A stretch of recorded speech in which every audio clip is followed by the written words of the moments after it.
Ken, I wanted to ask you about the other big matter we've been covering all week, and this is potential intervention in Iran. The US president is still leaving his options open. I feel like there's a bit of strategic ambiguity as to what's going to happen here.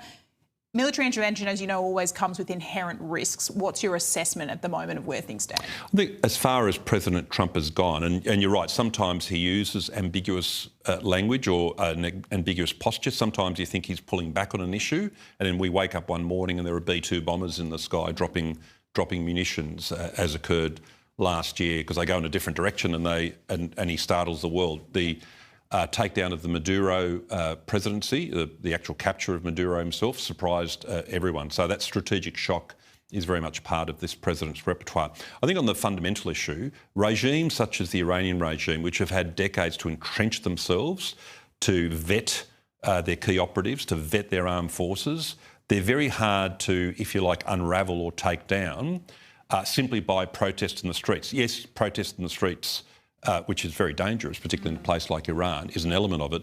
But if the security forces are basically sticking to behind the Ayatollahs, this regime will not fall. It could become very violent. There could be a lot of very distressing scenes that we're all exposed to once the internet starts working in Iran.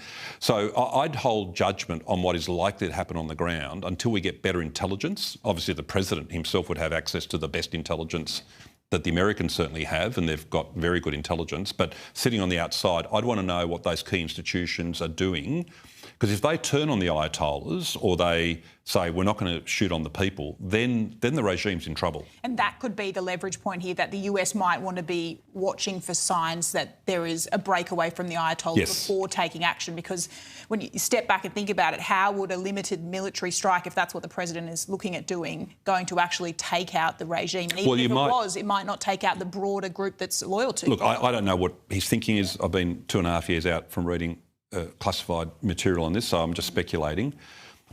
I think targeting those zealots, the zealots in the regime, so maybe the IRGC, for instance, or the Quds Force, if you like, it's the inner circle, basically. The inner circle. Look, it's a historical analogy. I don't want to take it too far, but imagine attacking the SS, the Waffen-SS, as opposed to the General German Army as a way of taking down Hitler. That might be a model where you attack key parts of the regime and you leave maybe the police and the conventional forces alone and basically send signals through covert channels to say, look, we actually don't want to take down and take over your country. We just need the Ayatollahs gone.